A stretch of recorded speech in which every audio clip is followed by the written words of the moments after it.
Hi everyone, this is Freddie with Superbike Unlimited, and today we're going to bring you another update on the KTM 450 SMR Supermoto project. We've actually just literally released the video that we had that had the engine build, so that was, I think, yesterday. So today we got a package in that I was actually not expecting to show up, and I'm actually super excited because we're supposed to ride this weekend. And obviously I'm thrilled about testing out this whole new performance package that we have on the bike, but there is also a chassis upgrade that's here that I've been so excited to get in. You can probably guess just by looking at it. That's right, Swingarms. So we really thought long and hard about this because there's a lot of Swingarms out there, and some of them like there's one that's kind of like a skeleton looking one, looks pretty cool. And then there is some stuff that we know from the Superbike world, and then there's some stuff that teams are making and stuff like that. So it was a kind of a difficult decision for me to figure out which one do we want to try, and and we might try more than one, but the one we wanted to start off with is going to be from a manufacturer called Tecstra, and we just got a couple of these in. I'm going to show them to you now. And this is a manufacturer that I'm going to put this actually on my bench here so it's a little tidier looking. But these guys specialize in chassis manufacturing. They've made Moto 2 chassis, and they've been known in the Supermoto world for making really high quality swing arms. The main idea here is to improve grip, to improve feel, and it also provides an improved handling characteristic because the swing arm is shorter. We're going to measure here in just a minute to determine exactly how much, but I think it's about 25 millimeters. And those can actually be ordered to spec, but there's kind of a standard, and I believe that's about 25 mils shorter than the original. One thing I do want to point out, because we're going to sell these, and I knew this going into them, is that these things do not show up looking like minty nice. They're not exactly a polished, say, show part. So and this has happened with us in the past, getting Superbike swing arms. A lot of times they show up having kind of like some rough texture and stuff like that from when they were manufactured, and they're in the jigs because they are packaged quite carefully. So this didn't happen in shipping. That's just the way they come out. So any of you guys who've bought one of these or who may think about buying one from us, don't be surprised if it comes out of the box looking like it's not brand new, so to speak. So what we're going to do before we pop this thing on, I do like stuff to look nice and shiny, or at least relatively fresh.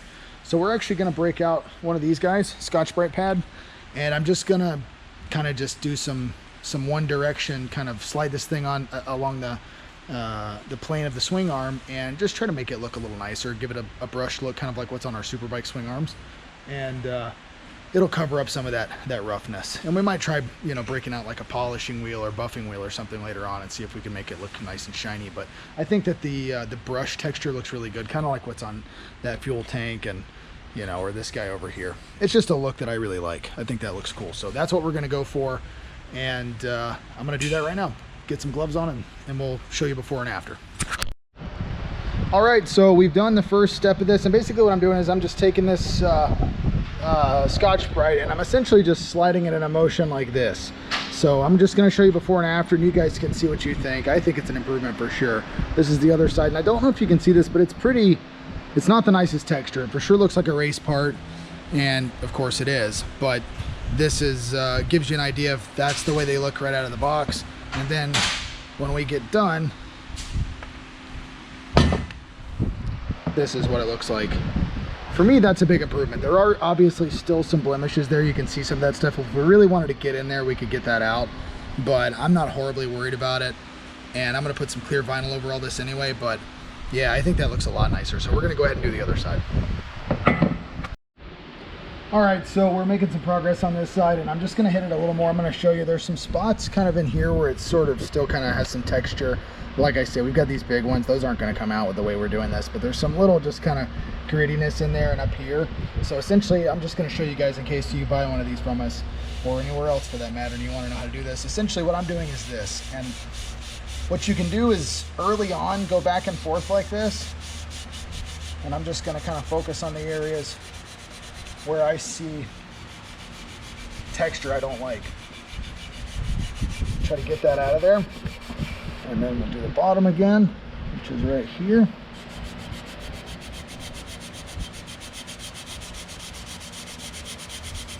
And then what we'll do is kind of just do a nice controlled push all the way down it. This way the grain is matching. And we'll just do a few passes like that just to make sure there's nothing left over from earlier. Because when you go up and down, you do inevitably kind of screw the grain up a little bit. Doing it this way is fine. It just has to be a nice controlled sweep. And you can feel some of it. Like up here, I feel that there's a bit of resistance, whereas at the bottom, it feels a bit smoother. So I think that's probably about as good as I'm going to get it for now. And so then what I'm going to do is just take one of these dirty rags I've already got just to wipe off the surface layer of stuff, because when you use these Scotch Brites, it does leave a bunch of nasty crap behind. So you want to wipe that off. Yeah, you can see it's quite a bit. So then we'll just take a clean one. Get the fan blowing on here. This is just rubbing alcohol. You can use parts cleaner or something like that if you want. Just something that dries up quickly. And just wipe that down. And I think we're going to call that good. You can still see there's some stuff on there. Next, we're going to press the bearings in, and we'll do some measuring, and I'll probably weigh these once the bearings get pressed in, just so I can compare the original versus the new one. I think this one feels like it weighs less, but we'll put it on the scale to confirm. Alrighty, so we've got this in place, and you might notice these rods. This is just a tool that we use to measure wheelbase and check alignment sometimes. With this setup, we haven't gone as short as we could go. We've left the original gearing on, and we're right around 14 millimeters shorter. Obviously, we've got a lot of room for adjustment here, and basically it was either this way or we ran it in a lot. And I didn't want to go too crazy and have this thing, like, you know, basically pushed all the way in, which is kind of where it ended up.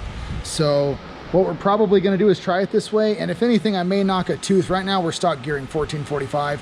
I might take a link out and go 44 here, and that will give us kind of in between where we would be and where we are now. But I think this is still going to be a pretty good improvement, and certainly shorter, so it'll be a good place to start if nothing else. All right, so we're back from the track. We went to Carolina Motorsports Park. They have a kart track, of course, and we ride there with CMP Supermoto, which is an event hosted by my good friend Casey Clark.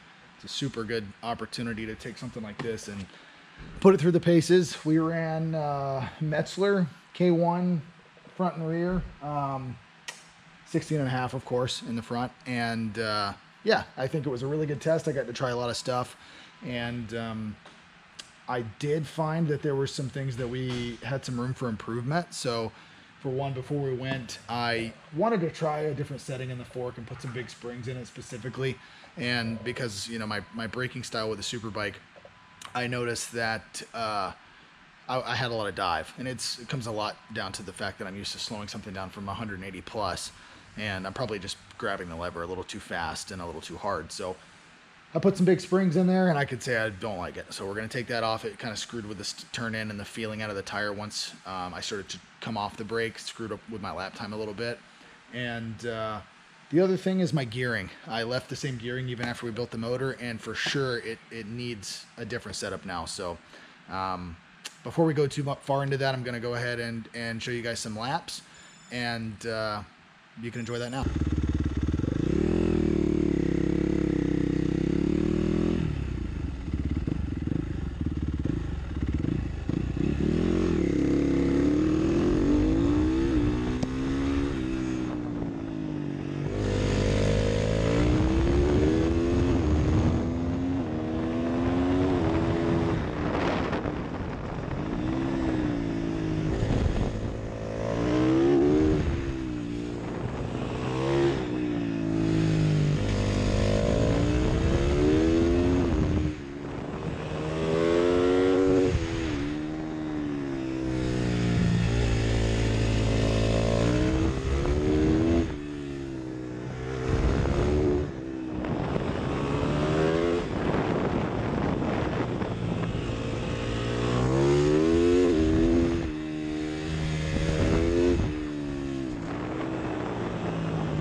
Okay, so you got to see a few laps at the track, and I'm going to show you another clip at the end of this of basically what happened at the end, but essentially a really bad storm came through and put an end to that, and it was just, it was sudden and it was violent. Canopy started blowing around, and had to leave this thing in the rain for a second as we tore everything down and put it away.